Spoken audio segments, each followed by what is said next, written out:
Ya, sudah kita mau coba lihat ini ya, apa important marks of revival, important marks di Acts pasal yang kedua ya. Kisah para Rasul pasal yang kedua. Kalau kita bicara tentang revival, itu kita bisa melihat tanda-tanda yang penting ya di dalam kebangunan rohani. Saya masih lanjutin outline-nya dari Joel Beeke ya. Jadi again itu apa? Artikelnya kalau sudah mau baca itu Age of the Spirit and Revival, Age of the Spirit. Beberapa hal ya, saya ntar bisa ada discussion atau kalau sudah ada komen dan sebagainya. Yang pertama, ya ini sekali lagi ditekankan bahwa genuine revival, kebangunan rohani yang sejati, yang autentik, itu merupakan pekerjaan Roh Kudus yang berdaulat ya, pekerjaan Roh Kudus yang berdaulat. Penekanannya itu sovereign work ya, pekerjaan karya yang berdaulat. Jadi eksistensinya gitu, kedalamannya, ya waktunya, jangkauan ini apa itu, numbers berapa kali dan sebagainya, panjangnya dan sebagainya, itu semua ditentukan semata-mata oleh Tuhan ya. Bukan di dalam usaha manusia gitu. Manusia nggak bisa kontrol sih in fact gitu.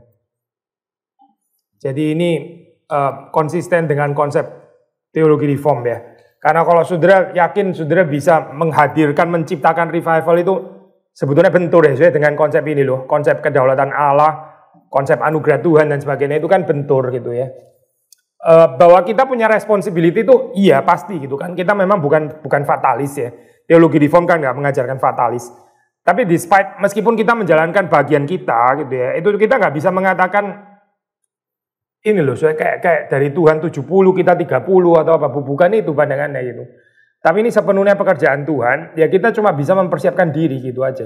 Setelah kita mempersiapkan diri pun juga tetap sebetulnya kita nggak bisa bilang Tuhan pasti kasih revival gitu. Karena itu tetap di dalam kedaulatan Tuhan ya.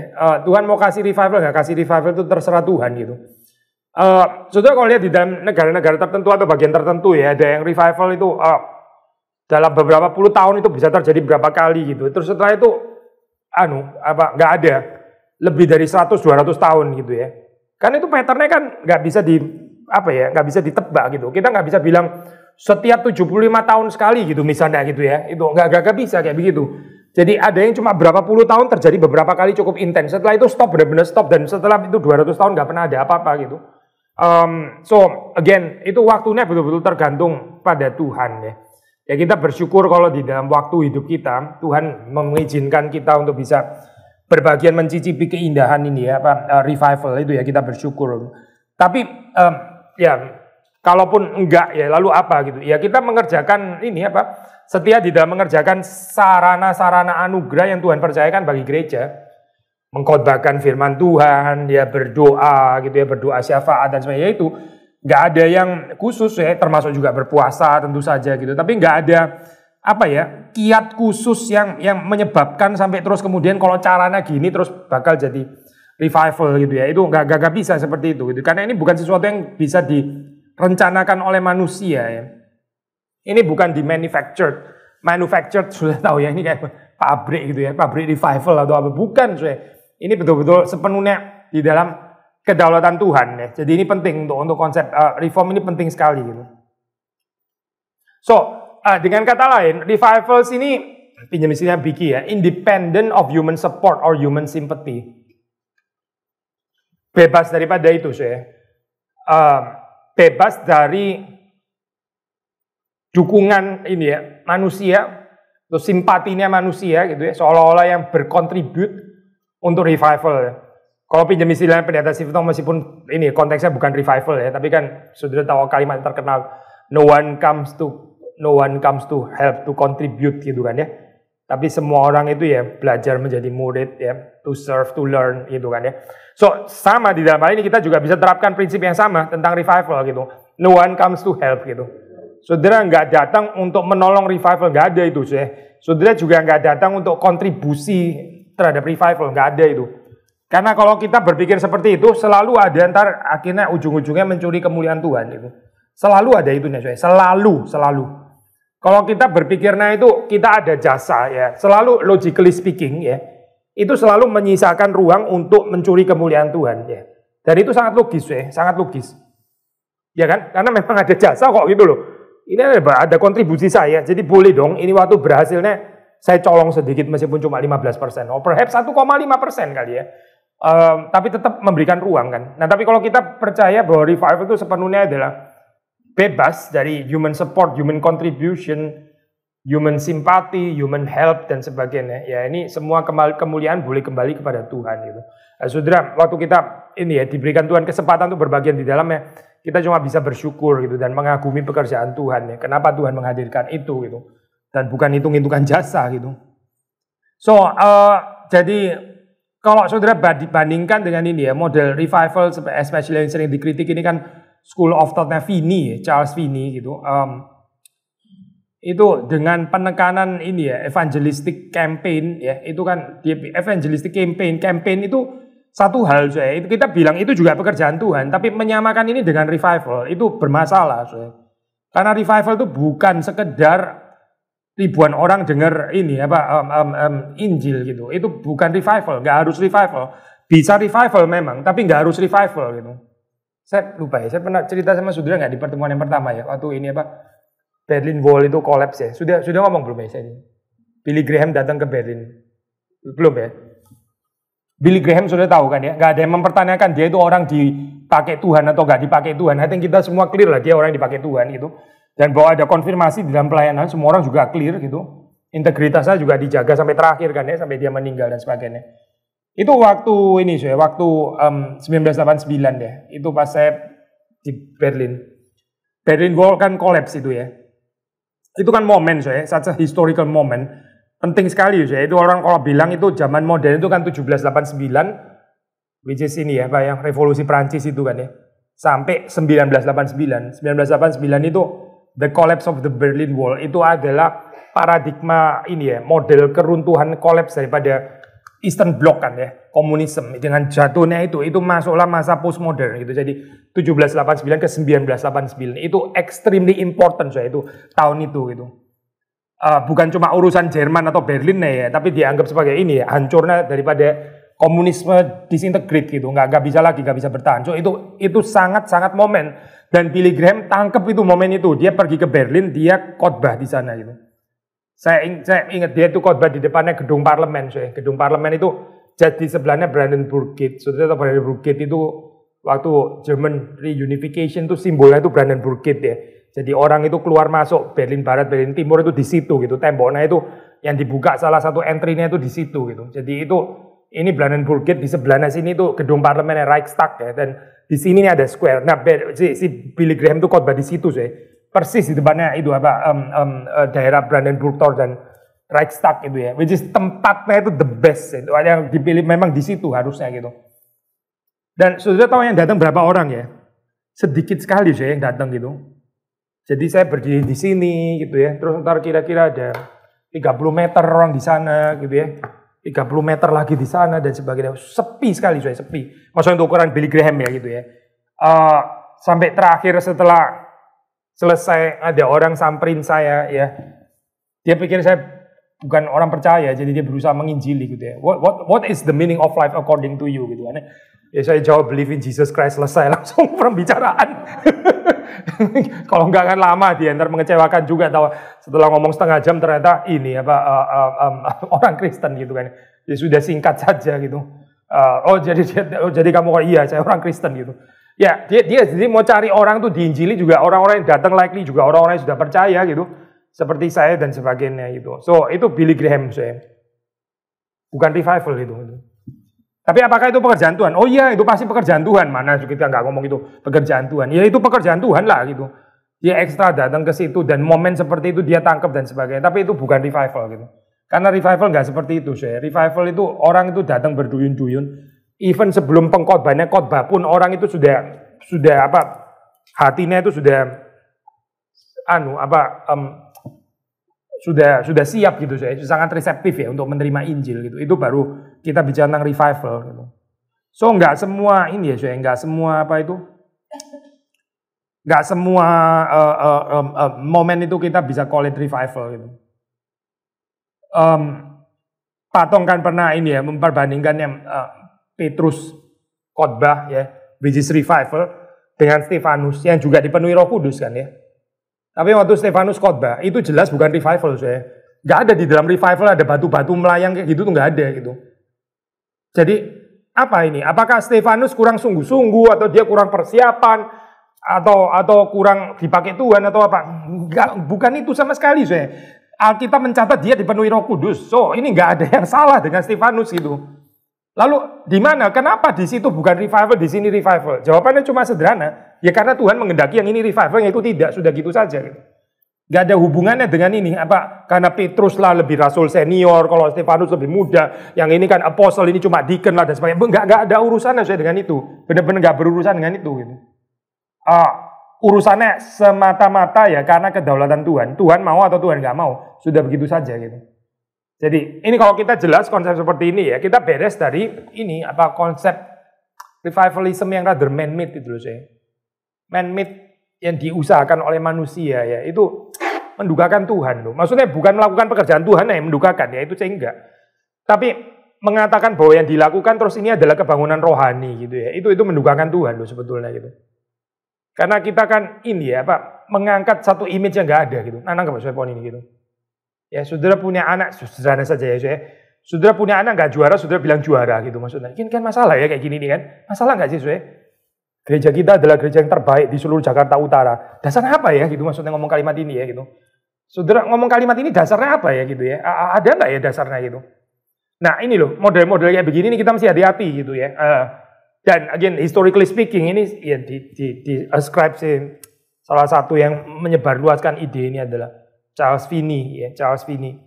Jadi seperti kayak kita itu bisa bawa program of revival in our briefcase gitu ya. Koper saudara membawa serta potensi revival gitu. Di mana saudara naik pesawat terbang, datang di situ saudara buka kopernya, terjadilah revival di sana gitu. Model magical kayak gini ini kayak lebih mirip Harry Potter kali ya saya daripada ini sih.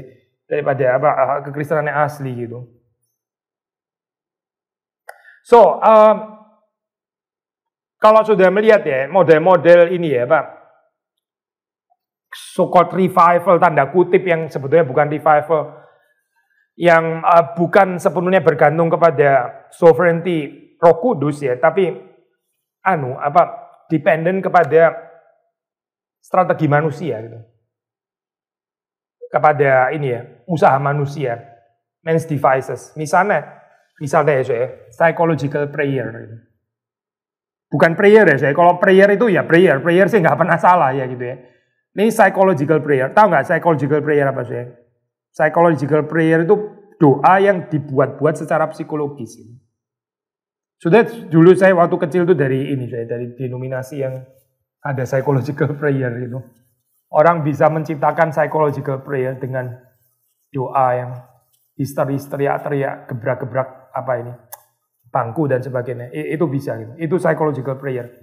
Gak semuanya psychological ya. Saya percaya tetap ada yang berdoa sungguh-sungguh dan benar-benar dari dalam hati. Pasti ada lah, nggak mungkin gak ada gitu ya. Tapi kita tahu ada yang psychological prayer gitu. Psychological nggak harus cuma tentang prayer ya. Psychological preaching juga bisa. Kita bisa kalau mempelajari itu. Mempermainkan emosi manusia dengan retorika dan sebagainya, tapi di dalam level psikologis gitu. Sudah bisa bayangin ya kira-kira gitu. Kita bicara sama orang aja bisa pakai teknik psikologi kok gitu. Bisa nggak sih bayangin ini? Sudah waktu ngomong ya, ambil hatinya dulu gitu misalnya ya, bikin dia melayang ke atas dulu gitu kan ya. Itu kan ada tekniknya, saya gampang itu dipelajari gampang gitu. Udah orang yang waktu saudara ajak ngomong langsung pertama tutup dulu. Itu ada tekniknya gimana saudara bisa merangkul sampai dia terus akhirnya jadi lemah, jadi terbuka. Purely psychological gitu. So, ini ya psychological prayer gitu. Yang lain ya kebergantungan kepada strategi manusia biasanya saya. Ini sangat bergantung kepada personalitas daripada pengkhotbahnya. Waktu kita bilang bergantung kepada personalitas pengkhotbahnya ini, maksudnya ini bagian ini juga perlu didifferentiate secara lebih jelas ya. Tentu ya, nggak semua orang itu Billy Graham. Ya of course lah, kita bukan mau mengatakan Billy Graham siapa sih? Sebetulnya dia juga sama dengan semua orang Kristen yang lain. Ya enggak sih, saudara, kita tahu memang enggak sama kok gitu loh. Ini bukan mau mengatakan bahwa mau siapa lah itu, John Wesley lah, George Whitefield itu sama aja dengan anak sekolah minggu juga sama. Ya enggak sama, saudara, kita juga tahu itu enggak sama gitu. Bahwa Tuhan memakai orang berbeda-beda itu ya jelas gitu maksudnya. Kita enggak mempersoalkan ini ya. Tetapi ya saudara, yang jadi persoalan di sini adalah bukan bahwa ada orang yang dipakai Tuhan dengan luar biasa gitu misalnya, let's say, ya. Bukan di sana saya, tapi lebih bergantung kepada personalitas ya, personalitas daripada pengkhotbahnya, daripada bergantung kepada Tuhan dan Roh Kudus gitu. Dan itu masalah saya, itu sangat masalah. Saya dulu berapa tahun lalu itu pernah tegur satu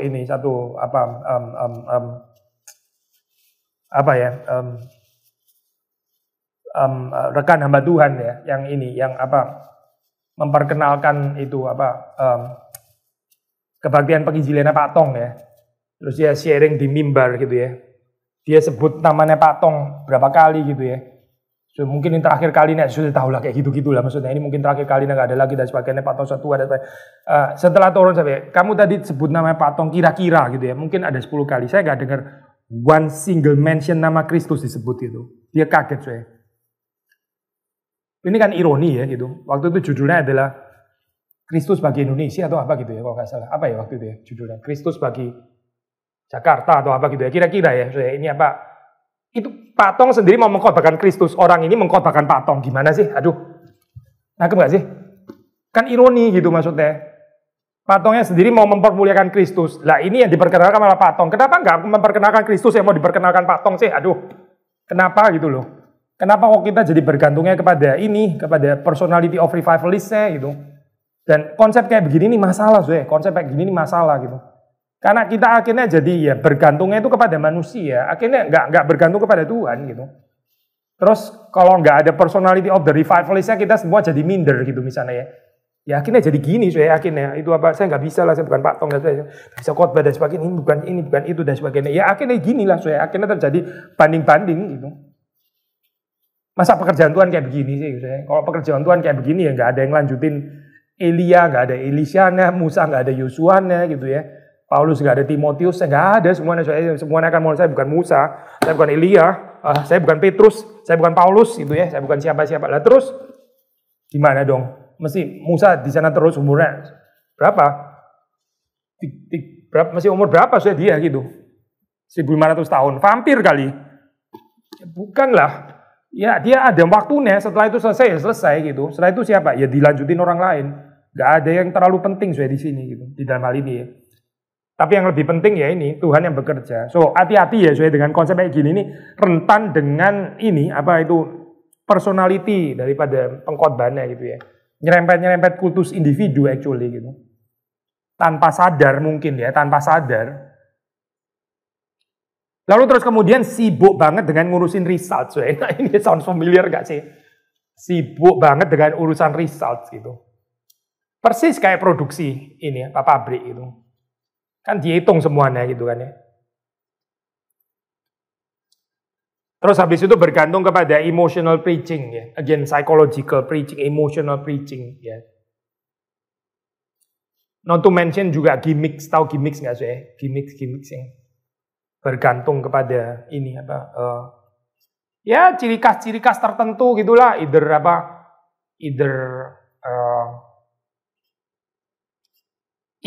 itu kata-katanya gitu ya, either gerakannya ya, certain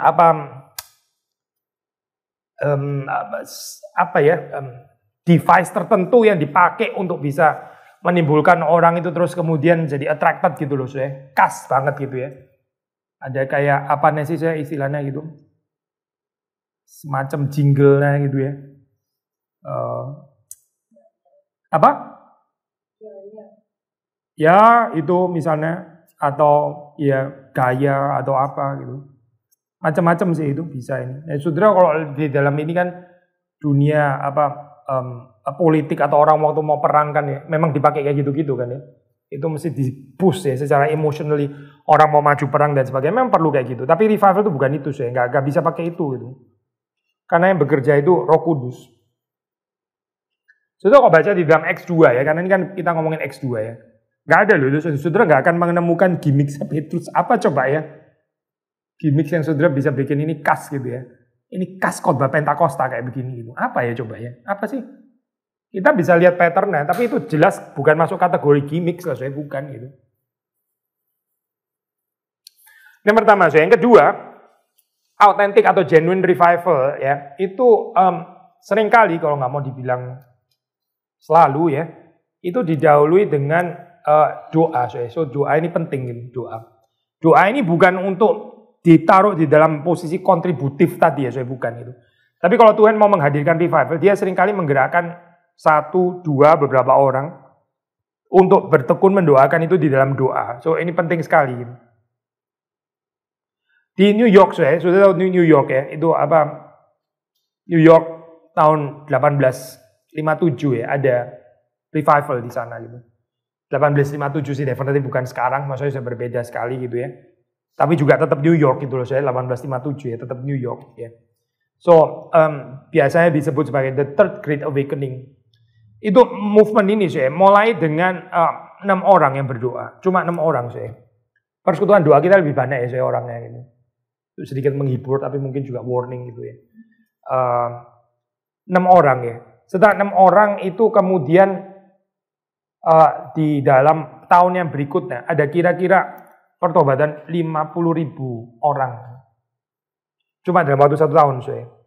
6 orang berdoa, terus kemudian 50.000 orang bertobat ya. Itu betul-betul revival itu. Jadi, saudara melihat di sini ya, ketekunan di dalam doa. Kalau Tuhan itu mau menghendaki revival, dia itu menggerakkan beberapa orang, saya ada beban yang berat ya untuk ini, berdoa gitu. Kalau kita rasa kita nggak ada beban, ya sudah bisa mulai dengan minta beban. Simpel kan ya, saya. Just mundur 1 langkah di belakangnya saja gitu. Kalau saya lihat saya kok nggak tertarik ya nggak ngomonglah kepada Tuhan. Tuhan saya nggak tertarik, tolong beri saya ketertarikan. Simpel kan saya sebetulnya gitu. Sudah nggak ada excuse lagi. Kalau mau ngomong nggak tertarik pun juga nggak tertarik. Mundur 1 langkah lagi. Tuhan saya kok nggak tertarik ngomong saya nggak tertarik gitu ya. Terus tarik mundur terus lah. Sampai saudara nggak ada excuse lagi gitu. Mesti nggak bisa berdoa apa lagi saya. Tinggal ngomong aja semuanya gitu kepada Tuhan. Dan minta Tuhan yang memberikan ya. Dengan tekun gitu. So ini ada Matthew Henry ya. Saya kutipan yang ya mengatakan seperti ini. When God designs mercy, He stirs up prayer. Waktu Tuhan itu menghendaki mendesain belas kasihan termasuk juga ini ya revival kita bisa mengatakan gitu ya. Dia akan membangkitkan orang-orang itu berdoa. When God designs mercy, He stirs up prayer. Sudah bisa membaca juga di dalam ini ya, Acts 2 gitu kan ya. Itu kan bukan tanpa doa ya. Tuhan sudah jelas akan mendatangkan Pentakosta, itu kan sudah jelas banget ya. Itu sudah dalam ketetapan Tuhan kan ya. Gak bisa dirubah pun ya gitu. Tapi sudah melihat di dalam pengaturan Tuhan itu mereka diminta untuk berdoa kan ya, menanti berdoa gitu. So ini patternnya gitu. Mereka berdoa, mereka mempersiapkan diri, lalu terus kemudian Tuhan mengaruniakan, mencurahkan itu ya. Roh Kudus di hari Pentakosta. Itu juga bukan tanpa prayer kan saya. Despite kedaulatan Tuhan ya, bukan tanpa doa. Jadi Tuhan itu suka ya, dia itu senang untuk mengaitkan di sini ya. Revival and its means, kebangunan rohani dan sarana-sarananya ya, means of revival, means of grace ya, yaitu dalam hal ini salah satu yang sangat penting yaitu adalah prayer, berdoa ya.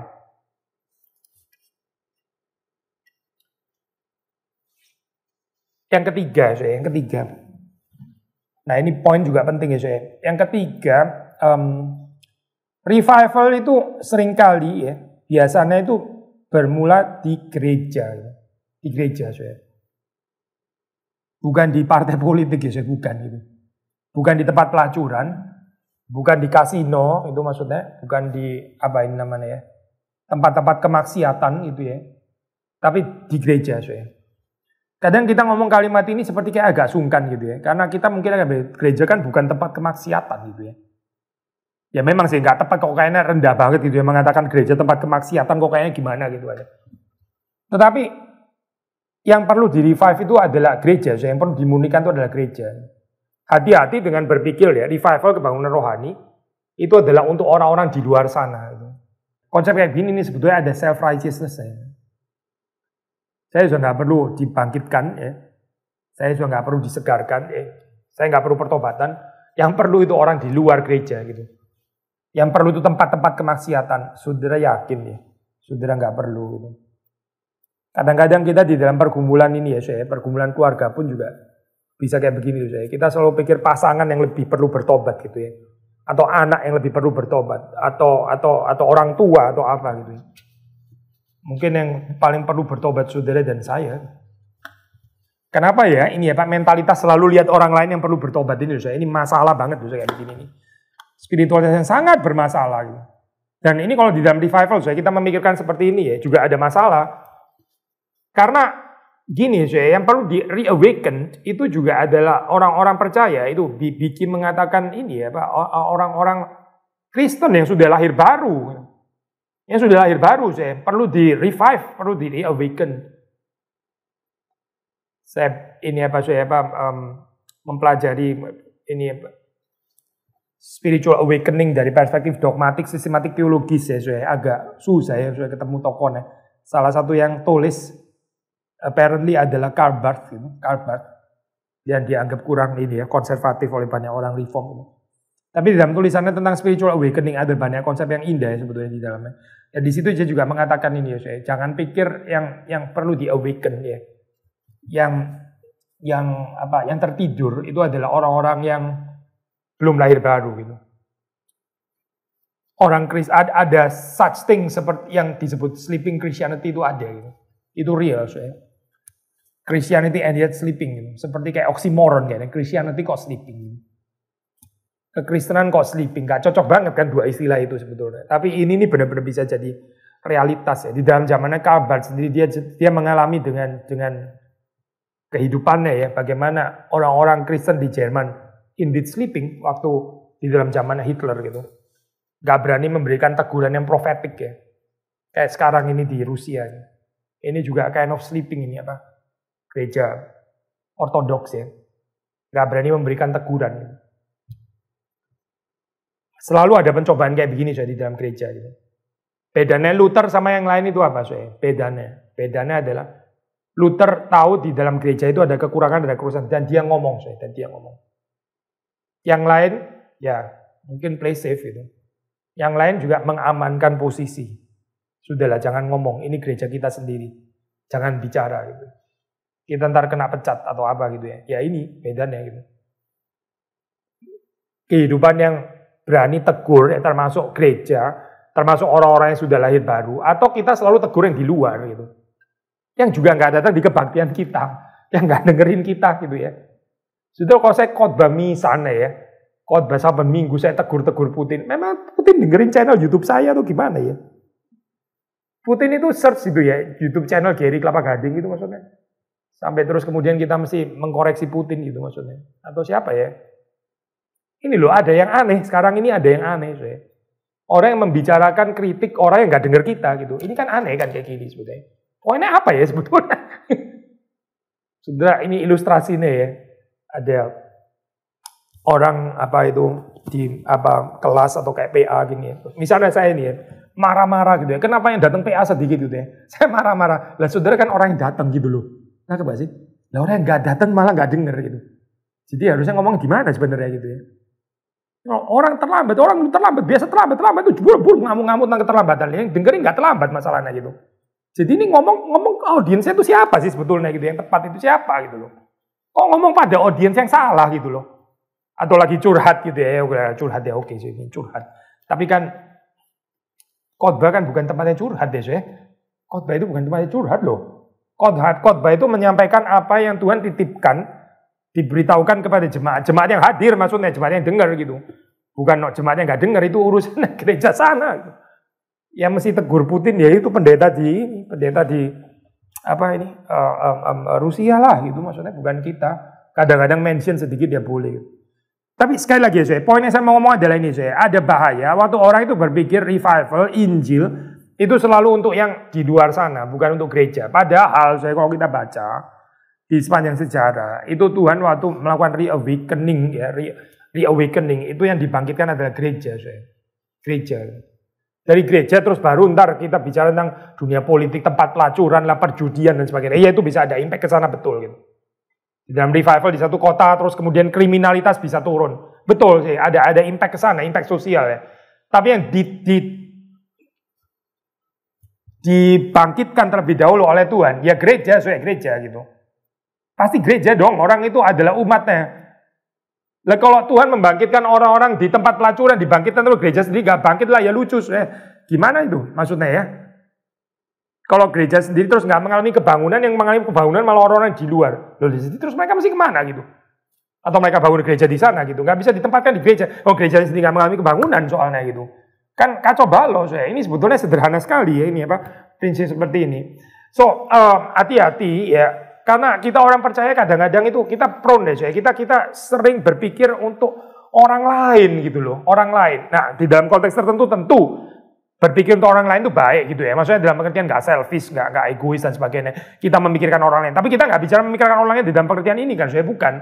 Ini memikirkan orang lain perlu pertobatan, orang lain perlu dikoreksi gitu kan ya. Gereja lain yang perlu bertobat gitu. Yang bukan gereja yang perlu bertobat. Ini loh, ini think of other people in this way, ini bermasalah, sudah betul-betul bermasalah.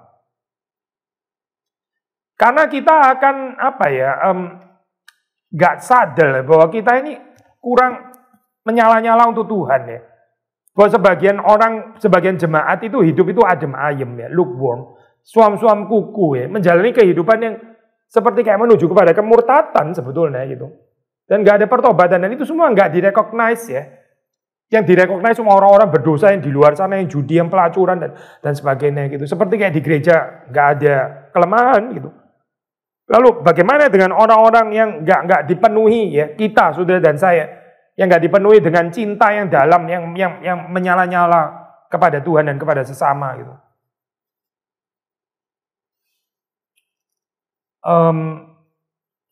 Ya intinya saya perhatikan ini ya Pak, gambaran di dalam Alkitab ya. Saya kutip dari William Taylor, dia bilang seperti ini saya. To have the world converted, kalau kita mau dunia itu dipertobatkan, we must have the church purified and ennobled. Kita perlu untuk mendapati gereja itu dimurnikan dan dimuliakan ya. Purified and ennobled through the enjoyment of a rich effusion of the Holy Ghost. Jadi memang senternya itu gereja, saya betul gitu. Senternya itu gereja. Dari gereja terus kemudian tersebar kepada yang lain. Ya. Gak mungkin kita mengatakan gereja sudah oke, yang perlu orang lain. Ini kalimat sendiri gak oke, saya. Kayak gini, kalau gereja sudah oke, dan kenapa di luar gak oke, ayo? Coba. Nah, maksudnya, kan gereja harusnya mempengaruhi dunia kan ya. Saudara bilang yang perlu dipertobatkan di luar, di area politik. Gereja sendiri sudah oke. Kalau gereja oke, dunia politik harusnya oke dong. Orang ada pengaruh keluar kok harusnya. The fact bahwa nggak ada pengaruh keluar, itu berarti di dalam nggak oke. Itu sederhana sekali itu. Tapi sulit ya berpikir seperti ini ya. Sulit kan? Karena kita bisa berpikir over responsibility, bisa guilty feeling terus dong. Sudah kalau lihat di dalam ini ya, pergumulan di dunia gitu. Persoalan kerusakan society ya. Itu kegagalannya siapa saya? Kita mesti ngomong kegagalan gereja loh saya. Maksud saudara kegagalan agama lain gitu. Maksudnya saudara yakin punya pandangan kayak gitu. Coba ya, kita ngajak berpikir lagi gitu ya. Kalau ada kerusakan, let's say di Kelapa Gading gitu. Itu persoalannya gereja di Kelapa Gading atau saya ambil sembarangan ya, saya kuil Hari Krishna di Kelapa Gading. Persoalannya mana ya? Nah, maksudnya poin ini gitu.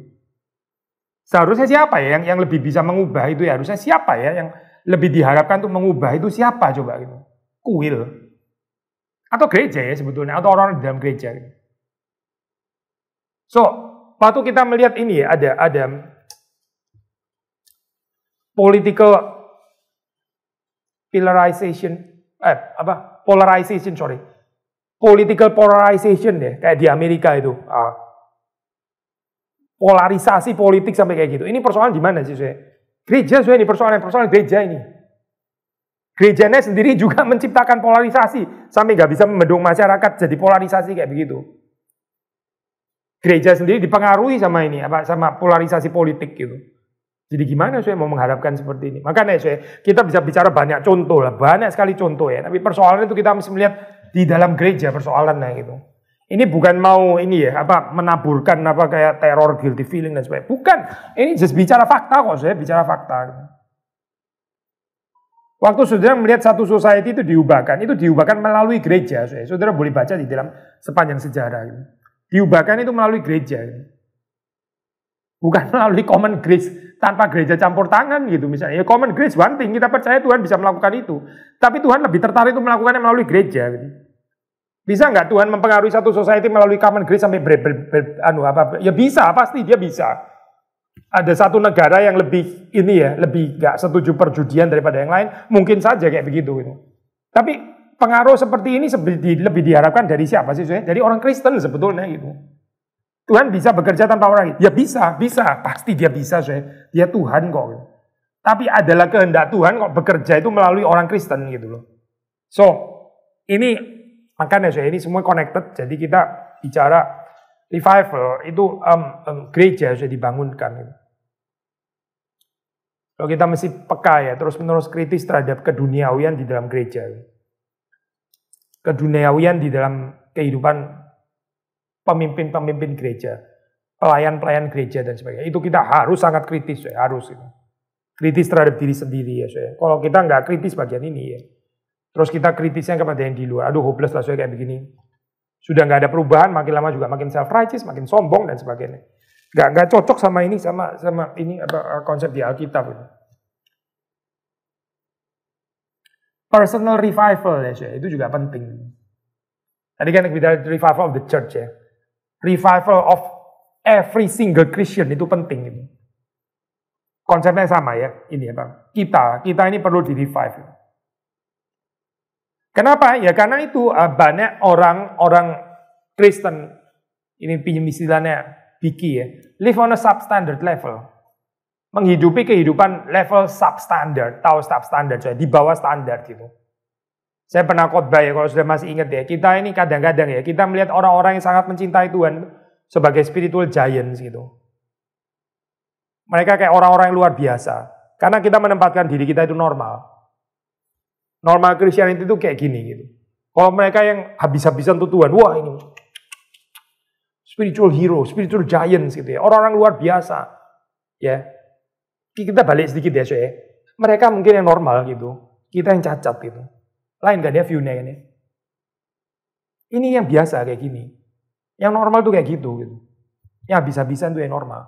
Kita ini yang selfish, yang hitung-hitungan, yang kalkulatif, yang penakut, yang egois, dan seterusnya, dan seterusnya. Ini yang masalah gitu. Tapi kalau sudah balik ya, kalau sudah balik gitu ya. Misalnya maaf ini, hopefully nggak ada apa yang ini ya Pak. Di sini sih kayaknya nggak ada. Hopefully keluarga saudara juga nggak ada. Misalnya orang punya jarinya cuma 3 gitu ya. Jarinya 3, hilang 2 gitu ya. Terus kemudian lihat orang yang punya jari 5. Terus, ini spiritual giants gitu misalnya. Aneh gak sih Aneh kan ya? Aneh gitu. Wah ini orang hebat. Orang luar biasa. Gak pernah sakit mah selama 3 tahun gitu. Maksudnya? Iya kalau saya mah 2 minggu sekali kena sakit mah. Ya kamu yang sakit lah berarti gitu. Yang dia yang gak kena sakit mah tidak ada. Ini yang just normal.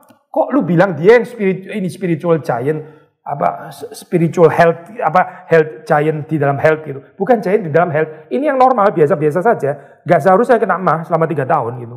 Sudah kena mah 2 minggu sekali. Ini yang masalah gitu. Kok jadi ditukar-tukar kayak begini ya gitu. Nah ini yang jadi persoalan di dalam gereja ya. Orang yang menghidupi substandard level, merasa dirinya itu normal, terus kemudian membaca orang-orang ini sebagai rada abnormal, yang supranormal gitu. Yang hidupnya ini ya Pak, mirip para orang kudus atau apa gitu. Mungkin perlu dirubah ya ini perspektif. Kalau Tuhan mengaruniakan revival ya, dia akan memberikan kepada kita ini pertobatan yang benar-benar dari dalam hati ya. Heartfelt repentance. Waktu bicara tentang repentance, nanti kita ada bagian lain ya, nanti kita di bagian ini, tapi ya sementara ini dulu. Yang keempat. Di dalam genuine atau authentic revival ya, ini klasik, saya poin ini klasik apalagi untuk kita reform Lutheran Protestan ya. Ada remarkable spiritual growth dan itu berasal dari bagaimana Roh Kudus itu mengikatkan dirinya dengan firman Allah ya. Kita nggak bicara revival kalau nggak ada kebangunan penghayatan cinta terhadap firman Tuhan saya. Itu revival yang nggak jelas itu. Itu mungkin psychological revival gitu ya, bukan true spiritual revival atau awakening. Jadi saudara melihat di sini waktu Roh Kudus bekerja ya, dan sudah mendapati itu dalam cerita reformasi kan ya. Itu orang dibawa kepada pengertian akan kitab suci gitu. Ada kerinduan yang dalam menyelidiki kitab suci, menghidupi kitab suci, menaati kitab suci, mengalami kebenaran firman Tuhan. Karena Roh Kudus itu membawa kita kepada kekayaan ini ya, kekayaan kitab suci itu. Roh Kudus membawa kepada Kristus, ya. Roh Kudus membawa kepada firman Kristus. Apa yang dikatakan oleh Kristus. Jadi kita bisa melihat ini sebagai ini ya, very important mark daripada true revival. Ya. Kalau orang itu mulai mempelajari kitab suci. Itu di dalam dunia saya, orang kadang ini ya, nggak melihat keindahan kitab suci. Orang lebih terus bergumul dengan persoalannya, kayak persoalannya jadi besar terus gitu ya. Gak selesai-selesai dengan persoalannya, berputar terus di dalam persoalan gitu ya. Dan ini melumpuhkan saya, melumpuhkan orang untuk nggak bisa bertumbuh akhirnya, kan nggak bisa melihat keindahan firman Tuhan. Waktu baca firman Tuhan ya mungkin baca juga dengan melayang-layang karena di dalam pikirannya, di dalam hatinya, tetap yang menguasai itu adalah problemnya itu tadi gitu ya. Dia nggak bisa lepas ya. So ini sendiri adalah tanda bahwa kita perlu revival kan, karena ya waktu Tuhan mengizinkan ya di dalam kehidupan kita, seperti kayak ada hal yang kita cenderung kayak terobses gitu ya. Itu sebetulnya Tuhan hanya menyatakan, ya inilah berhalamu gitu. Get rid of it. Kalau kita nggak bisa ini ya, seperti kayak kita, waduh Tuhan tolonglah ini solusinya, inilah Tuhan tolong gitu misalnya ya.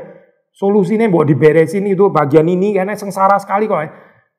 Itu kalau kita berpikir seperti itu ya, menginginkan penyelesaian persoalan ini lebih daripada Tuhan sendiri.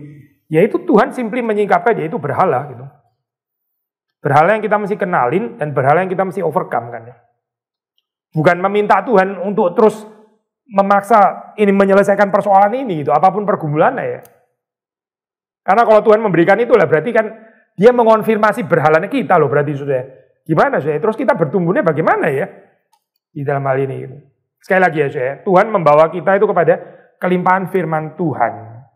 Itu Daud ya mengatakan firman-Mu lebih manis daripada tetesan sarang lebah, lebih indah daripada emas tua. Ketertarikannya itu sampai seperti itu. Dan kesedihannya waktu dia melihat orang-orang yang nggak menghidupi Taurat ya. Dia waktu di tempat tidurnya dia membasahi tempat tidur dengan air mata. Kesedihannya ya. Karena firman Tuhan saya. Karena firman Tuhan bukan karena yang lain. So, ini kalau sudah membaca di dalam ini ya, tradisi reform dan ini istilahkan juga dari Alkitab ya.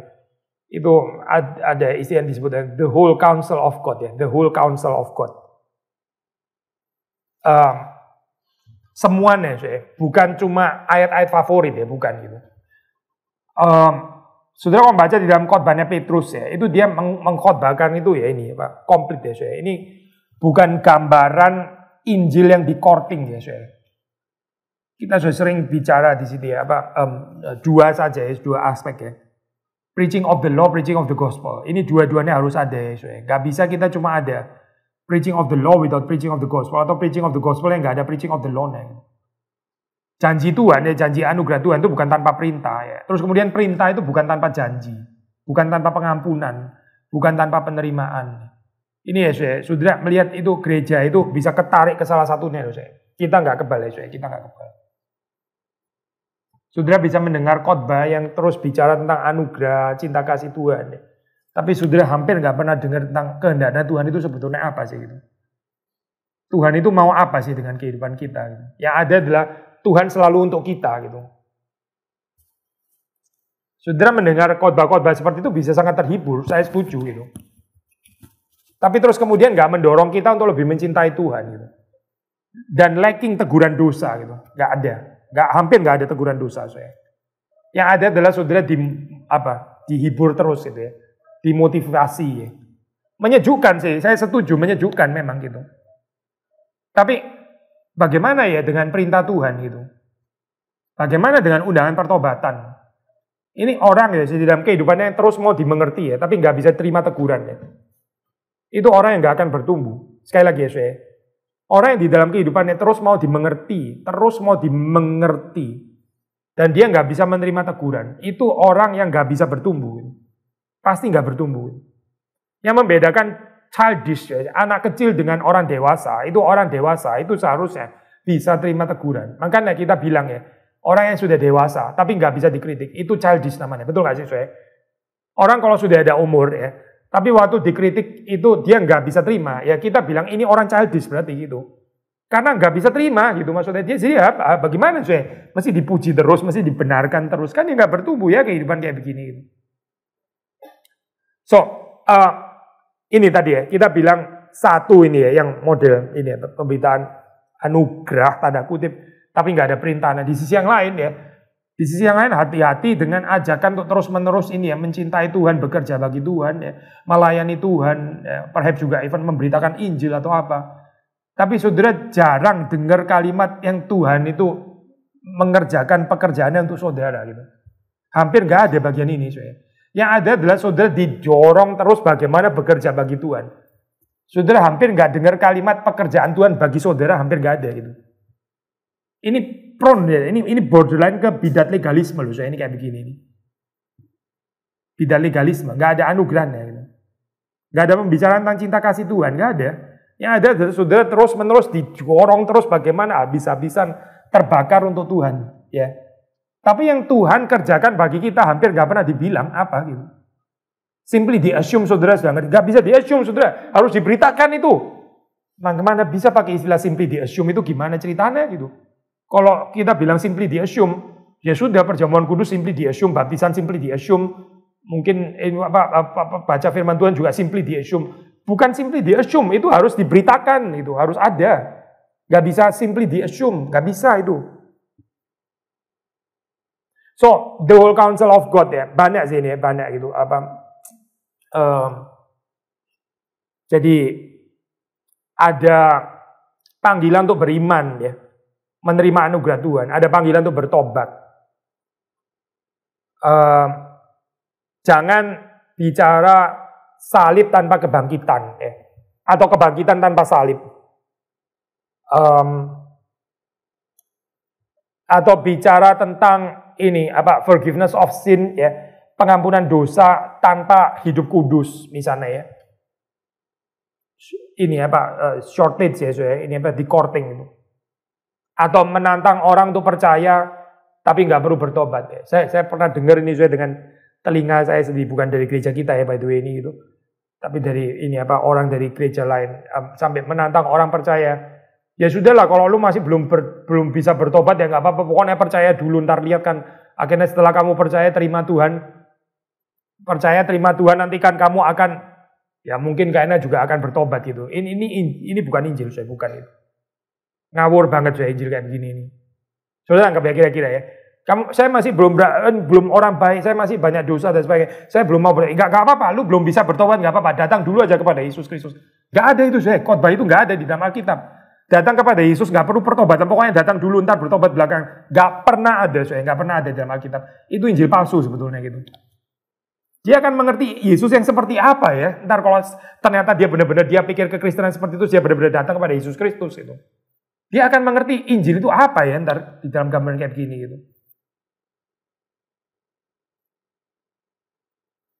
Atau ini ya pengkhotbah yang lain yang benar-benar pakai gereja seperti kayak bisnis model, mengundang orang. Kamu masih ragu-ragu ini percaya pada Yesus? Percaya dulu, free trial, 14 hari. Kalau nggak cocok ya balikin. Bener-bener bahasa bisnis kan ya, literally bahasa bisnis gitu. Percaya pada Yesus, coba dulu. Lu coba, jangan nggak fair lu, harus coba dulu. Oh dalam 14 hari nggak cocok ya sudah nggak apa-apa, you can ini refund gitu. Itu hamba Tuhan ngomong kayak begitu saya. Injil apa itu kayak gitu itu. Mana bisa Tuhan Yesus digituin gitu. Refund Yesus gitu maksudnya. Kacau saya. Ini ya saya, G.I. Packer ya, dia mengingatkan ini, dia bilang hati-hati. Ini masih dalam konteks whole council. Dia mengingatkan tentang ini saya, model pinjam istilahnya Packer ya, high speed evangelism. High speed evangelism. Yaitu yang harps merely on a few great truths, guilt, atonement, forgiveness, set virtually in a theological vacuum, ya, ditaruh di dalam theological vacuum. John Owen, ya, dia bilang seperti ini, gospel promises itu apa sih ya? Gospel promises itu adalah, saya baca ya kutipannya, the gracious dispensations and discoveries of God's goodwill and love to sinners through Christ in a covenant of grace, wherein he engaged himself to be their God, to give his Son unto them and for them, and his Holy Spirit to abide with them, and to bring them to an enjoyment of him. Ini sudah, the whole counsel of God itu. Bukan tadi yang dibilang Packer ya, apa harps merely on a few great truths, guilt, atonement, forgiveness, terus vakum sisanya gitu ya. Model apa ya, Injil yang discounted kayak begini ya saya. Ini masalah saya di dalam ini, di dalam gereja. Masalahnya di mana ya? Ntar orang pikir dia sudah percaya Injil, tapi terus kemudian di dalam kehidupannya dia nggak tertarik dengan narasi Injil, nggak tertarik saya, nggak tertarik. Yang menguasai kehidupannya tetap sama seperti orang dunia, sama. Tapi seperti kayak percaya Injil saya, percaya Injil bisa menjelaskan guilt orang berdosa, diampuni dan sebagainya gitu. Discounted banget soal konsepnya gitu. Tapi nggak sadar bahwa Injil itu nggak kompatibel dengan kapitalisme misalnya, nggak sadar itu. Nggak sadar bahwa Injil itu nggak kompatibel dengan neo-marxisme, nggak sadar gitu. Nggak sadar bahwa Injil itu berbenturan dengan ideologi-ideologi yang ada dalam dunia ini, nggak sadar gitu. Tapi ya ada notion of guilt, atonement, forgiveness gitu ya. Ini, aduh, hopeless loh saya, ini model kekristenan kayak begini nih. Karena apa? Ya ini persoalannya itu nggak membicarakan the whole counsel of God soalnya gitu. Di courting saya dengan ini ya Pak, few great truths yang gede-gede, jargon-jargon yang gede-gede, tapi terus kemudian nggak membawa orang itu critically melihat kehidupannya itu terus-menerus perlu dibentuk oleh kuasa Injil yang menjungkir balikan. Saya bercontoh sederhana, saya sering sekali ya saya khotbah ini di Kelapa Gading loh.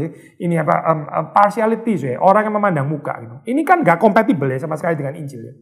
Gak kompatibel dengan kehidupan Yesus loh. Tapi gimana bisa ada orang yang mengaku Injili tapi tetap memandang muka itu gimana sudah? Dan dia merasa kayaknya oke gitu. Even hamba Tuhan coba gitu. Gimana sih? Sedih loh saya kalau pikirin ini ya. Jadi Injil itu sebetulnya apa ya gitu di dalam hal ini. Saya untuk kesekian kalinya, saya bukan mengajarkan perfeksionisme, bukan. Kita perlu pengampunan dari Tuhan. Ini bukan statement self-righteous ya, saya bukan. Tapi kalau kita arah salah saja kita nggak sadar gitu ya. Dan kita pikir itu oke, bisa berjalan berbarengan dengan Injil. I think gereja sangat bermasalah loh, sangat bermasalah. Kita terusin ya. So, the whole counsel of God ya, itu penting gitu. Yang kelima, yang kelima. Kebangunan rohani yang dikerjakan oleh Roh Kudus ya, itu jujur saya dengan jiwa manusia ya. Ada panggilan untuk bertobat. Yang kemudian disusul dengan forgiveness of sin ya. Orang menemukan kebenaran. Intinya yang mau ditekankan dalam poin kelima di sini ya, true revival itu selalu menuntut pertobatan. Selalu saya. Kalau kamu membaca di dalam Yohanes itu kan ya, ada conviction of sin, kita sebenarnya bahas kayak itu ya. Conviction of sin ya. Waktu Roh Kudus itu bekerja, dia akan menginsafkan dunia akan dosa ya. Itu istilah menginsafkan itu sebetulnya pakai istilah conviction ya. Convict di sini sih. Conviction of sin ya, Yohanes ya. Berarti menyadarkan orang, membawa orang itu kesadaran akan dosa. Nah, sebelum dia terus kemudian diampuni kan ya. Ada repentance, ada metanoia, ada perubahan yang betul-betul ini ya, radikal di dalam kehidupannya. Hidup yang bukan lagi untuk dunia, bukan lagi untuk diri, tapi hidup betul-betul untuk Tuhan itu. Mencintai pekerjaan Tuhan. Bukan separuh-separuh ya, bukan pekerjaan Tuhan itu Ya ada pekerjaan Tuhan lah, ada ini. Pekerjaan Tuhan dan Tuhan itu bukan ini bukan satu di antara banyak laci. Tuhan dan pekerjaannya itu is everything, benar-benar everything. Termasuk di dalam keluarga pun itu dilihat sebagai pekerjaan Tuhan gitu. Tanggung jawab keluarga ya pekerjaan Tuhan, pelayan di gereja juga pekerjaan Tuhan, waktu saudara bisnis, waktu saudara bekerja, itu juga pekerjaan Tuhan. Semuanya itu lihat sebagai pekerjaan Tuhan gitu. Pekerjaan Tuhan itu bukan cuma satu di antara sekian banyak yang lain. Karena ada bahaya, soalnya kalau saudara melihat ini sih klasik ya sebetulnya ya, harusnya saudara sih sudah sangat jelas gitu. Kalau saudara cuma melihat pekerjaan Tuhan itu cuma pelayanan gerejawi ini bermasalah. Ini kita menciptakan semacam competition yang nggak ada perlunya gitu. Nah, saudara antara melihat pekerjaan di dalam dunia itu sebagai sesuatu yang kayak kurang sakral gitu ya. Jadi ada semacam kayak kelas-kelas gitu ya. Nah, kalau kayak gini ya kenapa nggak semua orang jadi hamba Tuhan aja gitu kali ya. Kan konklusinya ke sana dong berarti. Kalau saudara enggak dong, nggak bisa semua orang jadi hamba Tuhan. Kok nggak semua orang bisa jadi harus jadi hamba Tuhan? Ya berarti mari menghargai keanekaragaman pekerjaan dong berarti gitu. Karena kalau kita melihat pekerjaan itu bukan sesuatu yang ini ya, yang layak gitu untuk orang Kristen. Ya berarti kan semua orang mesti jadi hamba Tuhan dong kalau kayak gini. Semua orang mesti jadi pelayan gereja, which is absurd gitu. Itu nggak reformatoris ya sebetulnya konsep kayak begini. Tapi sampai sekarang ya, model dualisme kayak gini masih very much alive loh, very much alive gitu. Even di kalangan hamba Tuhan. Heran deh setelah 500 tahun loh. Kenapa ya? Ya itu karena salah satu problemnya. Karena konsep repentance-nya nggak jelas. Repentance-nya itu bukan repentance di dalam hati yang merubah arah hati sepenuhnya, tapi dilihat kepada apa yang dikerjakan oleh tangan gitu. Apa yang areanya apa gitu. Itu bukan konsep repentance-nya Alkitab, bukan itu. Konsep repentance-nya Alkitab itu bukan saudara jadi apa ya tadi bankir lah gitu terus atau saudara terus jadi misionaris. Itu bukan konsep repentance-nya Alkitab, bukan. Saudara kok ini ya Pak Yohanes Pembaptis itu apa khotbahnya kan? Itu kan serjadu kan tanya apakah yang kamu harus perbuat. Yohanes Pembaptis nggak bilang jadilah kalian semua nabi seperti aku. Enggak, bukan itu. Repentance-nya bukan ke sana gitu. Repentance-nya ya kamu cukupkan diri dengan gaji yang ada padamu ya. Dan jangan memeras. Berarti Yohanes Pembaptis ya tetap affirm ya memang calling lu serdadu ya sudah tentara ya tentara gitu. Ya tetaplah jadi tentara gitu. Cuma tentara jangan main power gitu loh. Tentara jangan suka memeras, jangan menindas mentang-mentang tentara gitu misalnya ya. Itu yang repentance, itu yang metanoia gitu. So konsep metanoia yang ganti ini ya, ganti pekerjaan gitu. Supaya masuk ke pekerjaan yang lebih noble. Tapi arah hati nggak berubah juga. Nah terus apa sudah untuk apa gitu loh maksudnya. Lebih bahaya lagi ya hamba Tuhan tapi cinta uang gitu misalnya. Apa nggak bahaya gitu. Dia di dalam gereja tapi dia sendiri hatinya cinta uang misalnya gitu ya saya. So ini ya konsep repentance yang benar. Tentu sudah baca di dalam ini Kisah Para Rasul. Petrus itu nggak berusaha untuk menyenangkan ini ya, nggak flatter, nggak apa ini. Gak mengambil hati dari para pendengarnya. Gitu. Saya suka istilah yang dipakai oleh Vicky di sini. He had no soft words for sin. Dia nggak ada kata-kata lunak untuk dosa, nggak ada. Dosa yaitu dosa, serius ya. Waktu membahas dosa itu membahas dosa. Saudara kita takut dengan ini ya, saya gereja yang mimbar itu dipakai untuk memuji-muji orang. Itu menakutkan sekali, saya benar-benar menakutkan. Kalau ada mimbar yang dipenuhi Roh Kudus ya, itu important marks ya adalah ada conviction of sin gitu. Termasuk untuk hamba Tuhannya sendiri ya. Termasuk juga untuk yang khotbah gitu. Itu betul-betul mimbar yang dipenuhi Roh Kudus. Ada visi kekudusan Tuhan yang dinyatakan dan juga visi belas kasihan Tuhan, of course itu juga termasuk gitu. Visi kemuliaan, kekudusan, kesucian dan belas kasihan anugerah Tuhan. Itu mimbar yang dipenuhi Roh Kudus. Gitu. Tapi kalau sudah lihat di dalam mimbar ada orang disebut-sebut namanya, dipuji-puji dan sebagainya. Waduh ini bahaya sekali, saya benar-benar bahaya gitu. Gak tahu mau kemana ya gitu maksudnya. Saya pernah sekali tegur ini ya saya ini agak les ya, les problem. Tapi saya pernah tegur liturgos, salah satu liturgos kita ya waktu di kebaktian terus kemudian kan ini ya ada salam-salaman which is okay, saya itu ada tempatnya di dalam liturgi ya. Tapi kita mesti melakukannya juga tetap di dalam konteks transendensi ibadah kan ya.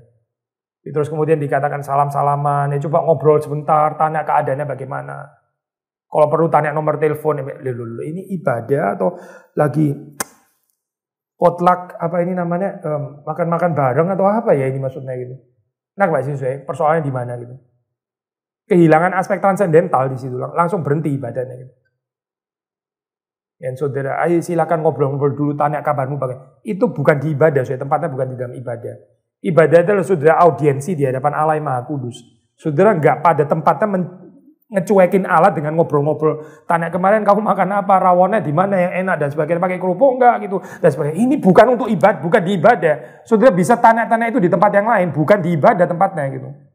Ibadah saudara bukan tanya anakmu kabarnya gimana, sehat nggak gitu, sakitnya sudah turun nggak, derajatnya panas dan sebagainya. Itu bukan di ibadah sudah tempatnya, bukan. So sama ya, kita mungkin bisa memuji orang, nggak harus salah sudah memuji orang gitu. Saudara bisa mengencourage orang dengan memuji orang. Wah hari ini pakaiannya bagus ya, gitu boleh saja. Tapi kalau itu dikatakan di ibadah, itu nggak ada tempatnya actually gitu. Wah saya melihat di sini saudara pakaiannya semua bagus-bagus ya gitu ya. Sepertinya ada yang pakai sepatu baru ya di sini. Ini bukan ibadah, bukan. Ibadah bukan untuk itu gitu. Ibadah juga bukan saudara memperkenalkan sepatu baru saudara, bukan. Gak ada urusannya ibadah dengan itu. So, sekali lagi ya, balik. Waktu revival terjadi ya, itu nggak ada soft words for sin ya. Nggak ada buang-buang waktu untuk mengambil hati manusia supaya bisa merangkul dan sebagainya. Itu strategi-strategi itu nggak ada gunanya semua. Gak berguna. Akhirnya orang bukan bertemu Tuhan. Orang kerasa seperti kayak makan es krim sementara, seneng, disenangkan jiwanya, tapi terus kemudian juga gak bertumbuh. Itu gak benar-benar menyegarkan. Karena orang gak bertemu dengan Tuhan kok soalnya gitu. Orang cuma bertemu dengan kalimat puji-pujian gombal yang gak terlalu ada artinya. Terakhir. Revival ya, spirit work ini yang dikerjakan oleh Roh Kudus itu tadi kita bicarakan repentance, yang ini bicara tentang saving faith, disertai dengan iman yang menyelamatkan. Jadi teguran yang dalam ya, deep conviction of sin. Terus setelah itu bicara tentang God's mercy and forgiveness, janji Allah, kehidupan kekal. Kehidupan yang mengikut Tuhan itu betul-betul sangat menarik karena apa? Karena sebelumnya ada deep conviction of sin. Makanya ini penting ya teguran yang tajam itu sangat penting. Karena kalau tegurannya nggak tajam, kita lunak di dalam menegur, ini juga akan lunak offering of grace-nya juga akan lunak gitu. Nah kemudian ini kan sederhana gitu. Yesus mengatakan barang siapa dia ampuni banyak, dia banyak berbuat kasih. Ya kan sederhana kan ya. Yang sedikit berbuat kasih itu sedikit diampuni. Maksudnya sedikit berbuat kasih karena dia merasa sedikit diampuni. So ini kan berbanding lurus gitu. Deep conviction of sin ya. Kenajisan, terus kemudian waktu the grace of God diberitakan, yaitu betul-betul memulihkan gitu. Gak mungkin di taken for granted karena dia tahu berapa dalamnya dia sudah jatuh gitu. Kepentingannya di sini ya. Kalau kita nggak menyatakan betapa bitternya, betapa pahitnya ya hidup di dalam dosa. Kita bagaimana mau menyatakan the sweetness of Christ itu gimana? Makanya ini persoalan ya di dalam gereja. Orang itu nggak betul-betul mengerti the sweetness of Christ. Karena apa Bukan karena Kristus kurang manis atau karena Kristus kalau mau menjadi klise, bukan. Tapi karena teguran dosanya itu nggak cukup nggak cukup di sini. Mungkin hamba Tuhannya sendiri juga kurang kritikal terhadap kehidupan itu. Gak bisa melihat kehidupan ini sebagai kehidupan yang fallen dan perlu ditegur gitu, gak ada. Bagian ini kurang atau tegurannya ya klise. Akhirnya teguran klise, Kristusnya klise gitu, Injilnya juga klise gitu. Ini klise. Tapi kalau ini dalam, penghiburan juga dalam. Ya, yang berbahagia itu orang yang dihibur dari penderitaan karena ini nggak bisa keluar daripada persoalan dosa itu ya. Dan makanya ini penting sekali ya conviction of sin. Calling to repentance dan sebagainya. Bukan cuma khotbah-khotbah yang menarik untuk dipikirkan gitu ya, giving certain insight. Kita kadang-kadang orang reform bisa tempted deh ke arah sana, termasuk saya gitu ya. Kasih insight yang baru, yang menarik, yang seperti kayak membuka wawasan terus-menerus, nggak ada habis-habisnya. Memang on the one hand juga, on the other hand kita juga tahu Alkitab itu limpah kan. Memang kita juga mesti menyaksikan di dalam kelimpahan yang nggak harus salah di dalam hal ini ya. Tapi kalau kita terus kemudian di-driven by spirit, ini ya kamu telah mendengar tetapi aku berkata kepadamu gitu ya, selalu apa yang baru gitu misalnya. yang established gini, aku berkata kepadamu, nggak pernah dengar yang kayak gini ya. Wah ini baru dan sebagainya. Kita bisa tempted untuk masuk ke dalam model kayak begini ya. Semua pengajaran kita khotbah, tapi sebetulnya nggak terlalu ada teguran gitu untuk jemaat itu. Just merely offering new insights. Bahaya ya soalnya. Dan orang bisa kayak ketagihan loh saya ini dengar kayak gini. Dengar yang apa ini? Wah ini apa baru gitu ya. Wah kalau kita di GRI Kelapa Gading bisa terus denger yang baru terus gitu ya. Hampir nggak ada pembicaraan klise. Itu bisa bahaya loh saya. Sudah kadang-kadang itu message yang paling ini ya, paling kritikal ya, paling eksistensial. Itu nggak harus informasi yang new insight bagaimana. Saya ambil contoh ya. Kalau saya bilang ya, ini cuma contoh ya saya. Suamimu mati. Itu bukan new insight saya, bukan. Tapi itu very important message gitu. Betul nggak sih? Ini kan bukan memberikan suatu pengertian gimana. Oh, saya nggak pernah dengar loh. Ada namanya suami bisa mati. Bukan itu kan, saya. Itu kan rumahmu kebakaran gitu misalnya. Ini kan message kan, saya. Tapi ini kan bukan kategori new insight ya. New insight itu kayak gini. Lu nggak tahu ya, rumahmu itu ya sebetulnya ya. Desainnya itu sebenarnya. Itu ada bau-bau Art Deco. Tahu Art Deco nggak gitu? Kamu pernah dengar? Oke, saya jelasin Art Deco. Nah, ini new insight namanya gitu ya. Saudara nggak sadar bahwa rumah saudara itu punya seni Art Deco yang dipengaruhi dari mungkin aliran Prancis atau apa gitu ya. Ini kan new insight, itu new insight. Tapi kalau saudara bilang rumahmu kebakaran, nggak ada new insight saudara di sini gitu. Ini kalimat sederhana gitu, rumahmu kebakaran. Tapi saudara perlu kan dengar kalimat itu kan? Rumahmu kebakaran itu saudara perlu kan? So di dalam khotbah ya saudara nggak harus dapat new insights, nggak harus. Saudara bisa dapat message yang very crucial seperti kayak rumahmu kebakaran itu gitu. Tapi nggak terlalu ada new insights, nggak ada nggak ada pengertian baru yang wow gitu ya. Saya kok nggak pernah dengar gitu ya. How beautiful ide ini gitu misalnya. Nggak harus sih gitu. Tapi saudara tahu bahwa saudara di challenge untuk bertobat. Ini loh saya, ini. Sekali lagi ya, saudara di challenge untuk bertobat. Kita perlu pengajarannya seperti itu saya. Doakan deh saya hamba Tuhan supaya nggak tempted. So setelah ada repentance, yang terakhir itu bicara tentang offering of the grace of God ya, terakhir ini saving faith ya, God's mercy. Oh di dalam istilahnya ini apa? Joel bikin dia apa? We must storm the mercy seat, pleading God's promises and trusting Him, who is able to fill the earth with the knowledge of Himself. Orang itu menghargai janji-janji Allah lebih daripada yang lain ya, janji-janji Allah. Janji-janji Allah itu menjadi manis. Karena ada ya ini teguran tadi ya. Terus Allah datang dengan penghiburan, dengan janji, dengan belas kasihan, dengan anugerah kasih karunia dan seterusnya. Oke, saya sampai di sini dulu. Kalau sudah ada tambahan pertanyaan silakan. Pak Billy mau bertanya. Tadi kan Bapak mention tentang pembedaan antara kebangunan yang sejati dengan kebangunan yang ya man-made begitu ya. Iya. Apakah mungkin di dalam kebangunan rohani itu ada bercampur antara keduanya? Dan kalau mungkin, apakah kalau begitu setiap kali kita melihat fenomena kebangunan kita harus ada sedikit skeptis karena mungkin bercampur antara keduanya? Skeptis enggak sih. Saya bukan mau membawa kepada saudara ke arah skeptis itu ya. Itu kan ntar kita bisa menjadi persoalan yang lain ya. Tapi gini loh, gini. Ini pertanyaan menarik juga. Waktu kebangunan rohani terjadi, indeed itu bisa masuk ini sih, pekerjaan setan, benar-benar pekerjaan setan gitu. Tapi konsep kebangunan rohani yang campur sama man-made ini kayaknya nggak ada ya, mapping yang kayak gini ini nggak ada gitu. Itu kebangunan rohani atau yang diusahakan manusia. By the way, yang diusahakan manusia bisa jadi pekerjaan Tuhan juga gitu ya. Tapi kita nggak call it revival gitu. Maksudnya nggak setiap kali, nggak setiap minggu itu kayak Pentakosta gitu ya. Kayak Pentakosta like gitu kan, nggak ada minggu-minggu yang seret gitu ya. Ada minggu-minggu yang susah gitu. Ada the day of small things ya kalau istilah Alkitab gitu. So itu kita ya di dalam hal ini kita nggak bicara tentang kebangunan rohani yang campur lagi karena ini rumit sekali ya kalau kita masuk kayak gitu terus kemudian kita gimana ya kita diferensiasinya gitu. Justru yang perlu diferensiasi itu ada pekerjaan Tuhan dan pekerjaan setan malah gitu. Bukan yang man-made ya. Tapi kalau yang man-made ya sudah either man-made atau yang ini true revival gitu. True revival itu kalau sudah baca ini ya Pak, sudah ada sih di YouTube ada banyak ini ya, cerita gitu, sudah bisa baca lagi kayak. satu pulau, satu kota yang terkenal sangat ini ya, Pak, itu jauh daripada Tuhan. Terus tiba-tiba gitu ya, out of nowhere, Tuhan bisa mendatangkan satu perasaan keberdosaan yang sangat mendalam. Sampai ada orang datang ke gereja dengan sendirinya tanpa ada undangan, tanpa ada flyer. Dari sini aja kita kan sudah bisa lihat. Saya bukan mengatakan kita sebarin flyer itu jadi man-made lah, lagian. Bukan itu ya. Tuhan juga bisa bekerja dengan cara small things, of course gitu loh maksudnya.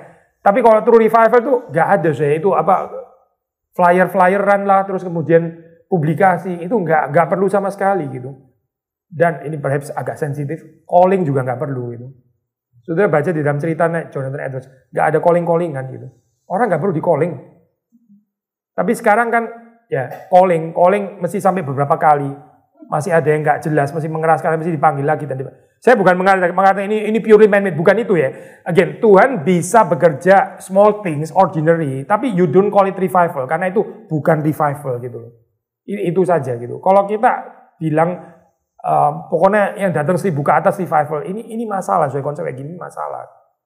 Ntar kita lama-lama jadi bisa unconsciously memosisikan diri sebagai agent of revival gitu.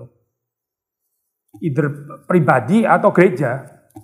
Gereja kita adalah agent of revival. Ini nggak benar loh saya kayak gini gitu. Konsep kedaulatan Tuhannya itu sangat tergeser jadinya. Ini kan mirip seperti kayak orang dari gereja tertentu yang merasa jadi agent mujizat kan. Mirip loh sebenarnya ini. Kalau mau mujizat ya inilah Pak dari gereja itu gitu misalnya gitu. Agent mujizat gitu. Gak ada itu agent mujizat. Tuhan mau kasih mujizat kapan dia mau. Gak ada itu gereja yang bisa melakukan mujizat kapan dia mau. Bisa di-plan kayak gitu mujizat. Gak ada itu, gak pernah ada gitu. Kalau kita memang bukan agent of mujizat. Gereja kita sih enggak, tapi hati-hati ya. Jangan menjadikan diri agent of revival gitu. Sebetulnya prinsipnya kan sama ya. Agent of mujizat, agent of revival, agent of apa gitu maksudnya. Saya pakai istilah agent di sini dalam pengertian mirip-mirip kayak ini ya, bukan ya kita ini agen, kita tahu kita agen. Bukan itu poin saya, tapi dalam pengertian itu loh, Tuhan sudah mempercayakan kita demikian rupa, sekarang kayak terserah pada kita mau unleash-nya kapan gitu loh. Kita mau unleash the power-nya kapan itu sepenuhnya pada kita. Ini kan bukan konsep reform ya. Bukan loh. Konsep reform kan Tuhan yang unleash gitu. Bukan saudara dan saya. Kadang-kadang misalnya memang terjadi kebangunan rohani sejati begitu, tapi ada orang-orang juga yang ikut mungkin karena tergerak emosinya saja gitu kan. Ya, ada orang yang ikut maksudnya katakanlah misalkan ikut callingnya karena tergerak emosinya, yang satunya karena memang hatinya memang digerakkan Tuhan gitu. Lalu apakah kalau begitu setiap kali kita melihat fenomena seperti ini begitu, seperti ada semacam apa ya, give it with a grain of salt, jadi seperti tunggu dulu kita lihat waktu apakah benar-benar orang-orang ini bertobat atau enggak dan seterusnya. Kalau gitu. Tunggu dulu saya nggak ada masalah, saudara. Maksudnya kalau di dalam pengertian itu saudara mau menguji dalam pengertian tunggu dulu, nggak ada masalah dengan itu. Cuma ini loh, saya agak masih kurang bisa agree dengan konsep yang pertama. Maksudnya gini ya, kalau true revival masih bisa ada orang-orang yang emosional belaka. Kalau true revival itu menyambar semua orang. Itu Tuhan hadir di situ, nggak ada yang bisa tahan di situ. Nggak ada itu orang yang di dalam situ ada revival terus kemudian dia masih bisa skeptis sinis dan sebagainya. Dia akan gosong itu di situ. Maksudnya dia akan kena murka Tuhan. That's the extent of revival. Kalau enggak, ya balik lagi berarti bukan revival gitu loh. Berarti bukan revival gitu. Yesus pun di dalam kehidupannya. Ini Yesus loh. Selalu dipenuhi Roh Kudus tanpa without fail. Gak selalu revival loh di dalam ini ya, pelayanannya itu. Kita mesti jelas ya konsep ini gitu. Ini Yesus loh gitu. Maksudnya kita kan membaca di dalam bagian Alkitab ya. Ini tergantung bagaimana saudara mendefinisikan revival gitu. Gak setiap kali Yesus khotbah terus kemudian orang reseptif dan percaya kepada dia gitu. Yang memberi makan 5.000 orang itu kan, itu jelas bukan revival. Dan Yesus gak ada salah apa-apa itu dengan dia memecah belah roti dan sebagainya, memberi makan orang itu perfect sesuai dengan kehendak Bapa.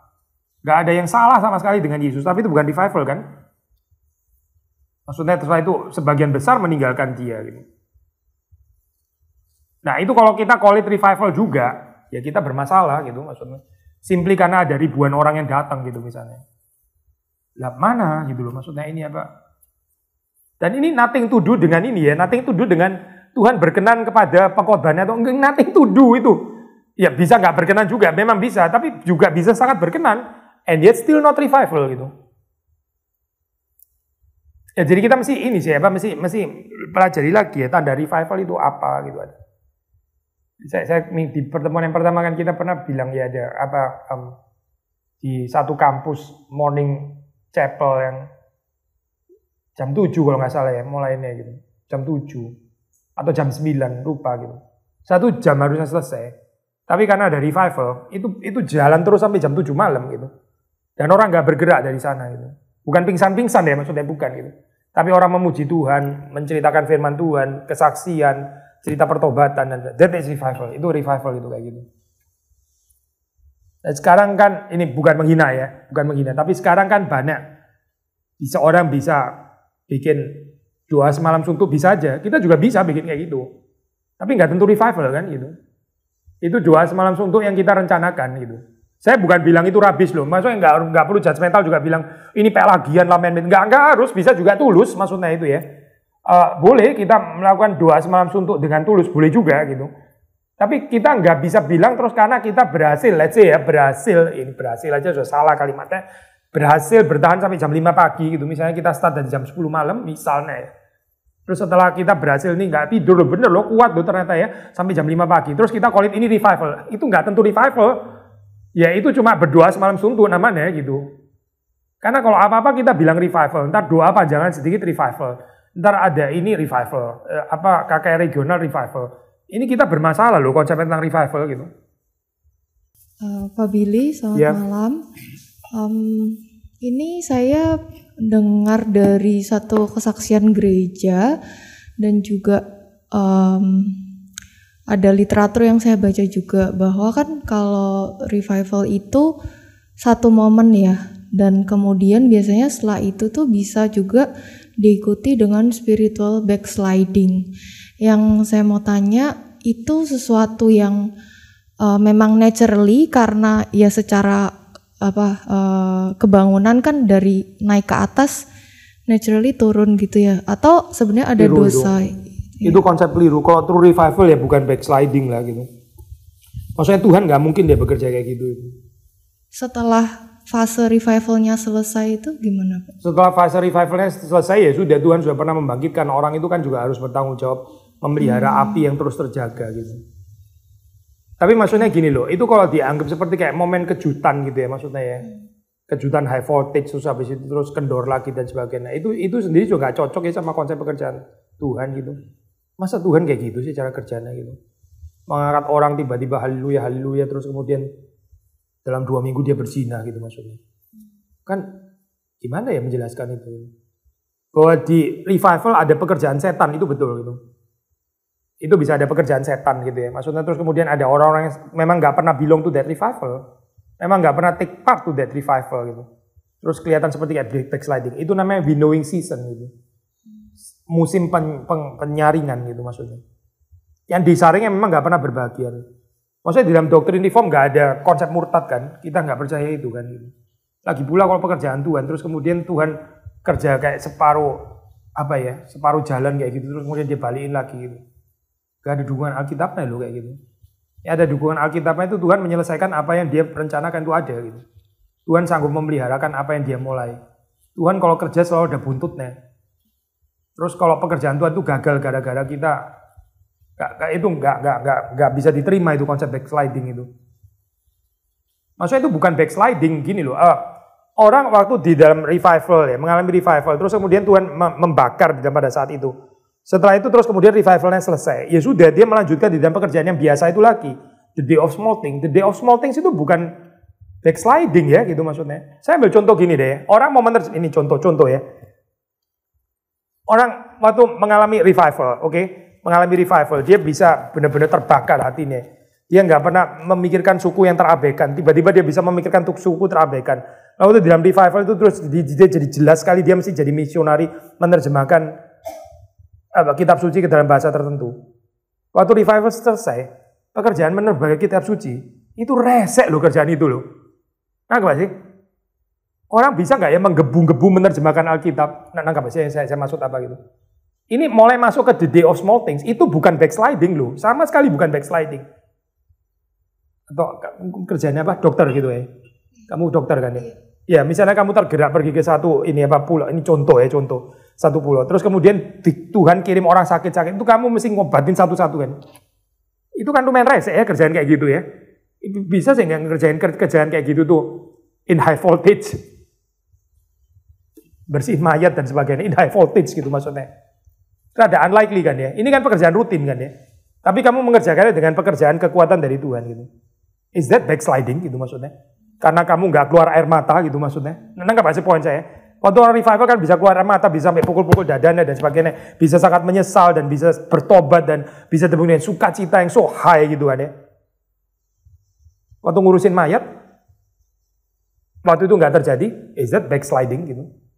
Atau justru itu namanya Christian perseverance? Waktu kamu tetap kerjain itu gitu. Itu loh maksud saya. Saya bisa revive weekend ya, terus kemudian Tuhan gerakkan, ayo tulis tema tentang ini buku. Waktu nulis buku, itu struggling, sudah benar-benar struggling. Bukan high voltage itu nulis buku gitu. Mesti keluar masuk library, buka ini halaman berapa yang ngomong kayak gini. Research itu memusingkan kayak gitu. Ada pekerjaan the day of small things yang berat gitu, yang seperti kayak berat gitu. Ya, that's how life is kan, memang gitu kan ya. Nggak setiap kali kita happy birthday gitu. Happy birthday kan cuma sekali dalam 365 hari gitu. Waktu hari biasa, ya saudara nggak party lah gitu maksudnya. Revival is like spiritual party gitu maksudnya. Yang saudara terbakar gitu, yang betul-betul ngambil komitmen. Saudara bisa sangat emotional, highly emotional, even mungkin bisa saking seneng dan saking happiness sampai nggak tidur gitu.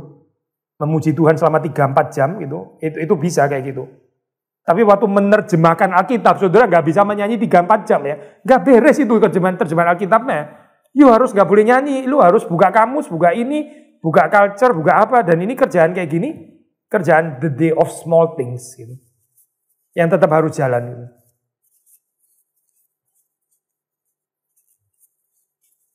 Ya. Backsliding sih terlalu berat ya untuk menggambarkan keadaan yang mulai revival selesai gitu ya. Terus kemudian masuk kepada the day of small things. Bukan backsliding. Kalau ada benar-benar backsliding ya orang itu memang nggak pernah take part di dalam revival.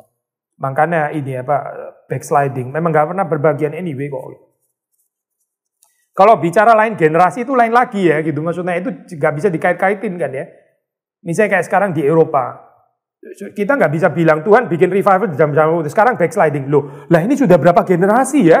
Gitu maksudnya kok backsliding nggak bisa dong. Ini memang kalau revival harus apa tuh tahan sampai 17 turunan gitu maksudnya. Kan enggak ya, nggak ada konsep kayak gini gitu. Ya revival ya orang itu pada zaman itu waktu lain untuk urusannya Tuhan urusan lain lagi dengan zaman itu dengan orang itu nggak bisa dibilang kayak Europe backsliding gitu. Lah memang generasinya sudah ganti. Ya ini tadi saya baru ngobrol-ngobrol sama Pak Hendrik ya. Ini Pak Hendrik bilang di Eropa dulu pernah ada sejarah ya, pernah pekerjaan Tuhan seperti Martin itu sekarang kurang ada bekas. Iya, tapi dulu kita juga pernah ada Shailendra Majapahit dan sebagainya. Dan sekarang juga nggak tahu ada bekasnya kan ya. So, ya iyalah sudah berapa ratus tahun gitu. Nah, nggak saya mau ngomong apa gitu. Dulu Majapahit itu gede loh di Indonesia gitu. Sampai ke gede sekali gitu. Tapi ya sekarang kita mau cari site-nya aja agak susah gitu nih. Palace yang utuh nggak ada nggak ini susah sekali gitu. So ya simply sudah lewat generasinya gitu. Sama maksudnya kekristenan ya ini masih dipelihara apinya dari generasi ke generasi. Kalau itu nggak dipelihara ya nggak bisa expect dulu pernah ada ini ya.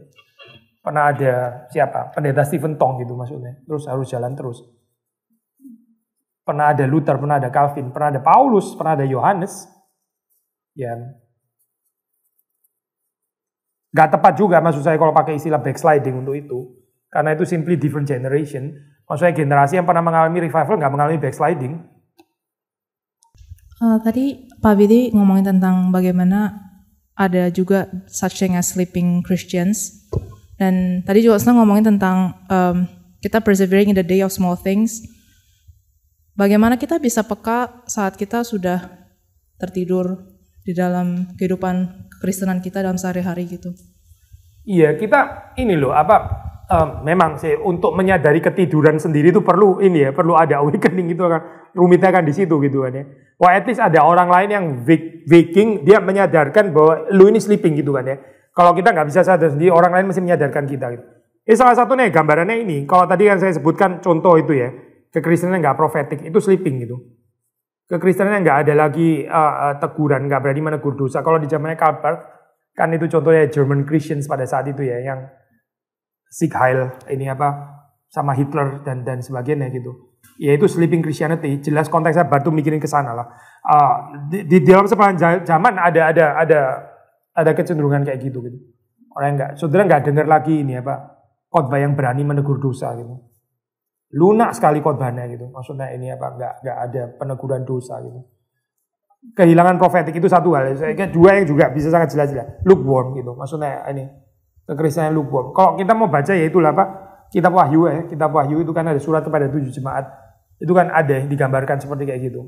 Ya lukewarm. Maksudnya ini ya suam-suam kuku, hidup di dalam kedagingan, hidup yang nggak kritis terhadap ideologi dunia gitu. Orang Kristen yang narasi Injilnya nggak jelas gitu di dalam kehidupan. Dan itu bukan cuma kelemahan ya. Kalau kelemahan one thing. Kita semua punya kelemahan, tapi ini konsisten gitu. Dan dia rasa nggak apa-apa kayak gini oke. Misalnya tadi gitu ya. Dia orang Kristen percaya Injil tapi masih sangat melihat muka. Dan dia nggak berasa ada yang salah dengan itu. Maksudnya it's just correct orang melihat muka. Tentu saya harus lihat muka. Ngapain saya bergaul sama semua orang gitu. Kan mesti lihat-lihat orang dong. Ini orang beneficial. Dia pikir oke, berpikir kayak gini oke gitu maksudnya. Ya ini sleeping Christianity gitu. Karena kuasa Injilnya nggak merubah sebetulnya gitu. Nggak merubah cara hidup, nggak merubah cara melihat orang, nggak merubah pandangan tentang uang, nggak merubah gitu maksudnya. Itu sleeping Christianity berarti gitu. Dalam momen-momen seperti itu berarti kita sangat berharap ada orang-orang di sekitar kita yang bisa melihat ketidakkonsisten. Iya. Itu another prophetic gift gitu kan ya.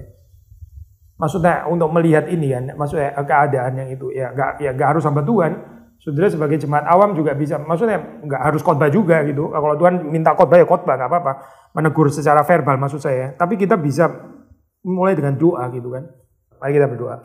Tuhan, kami bersyukur untuk apa yang kami bisa bicarakan pada malam hari ini. Kiranya Tuhan terus nolong kami untuk menemukan tema ini setia di dalam panggilan yang Tuhan percayakan, dan kami mengharapkan kebangunan rohani yang sejati dari Tuhan. Tuhan boleh karuniakan bagi gerejamu, bagi gereja kami, bagi tempat-tempat yang juga gereja-gereja yang sudah sangat mundur jauh daripada Tuhan, yang seperti tidak lagi terlihat ada kehidupan rohani. Kami mohon supaya Tuhan mengaruniakan kebangunan rohani yang sejati, karena hanya Engkau yang sanggup untuk memberikannya, dan kami akan sangat berbahagia dan diberkati kalau kami boleh berbahagian di dalamnya. Terima kasih Tuhan, Kau memberkati kami semua di gereja di mana Tuhan tempatkan kami. Ajar kepada kami untuk terus setia menjalankan panggilan kami. Demi Yesus Kristus kami bersyukur. Amin.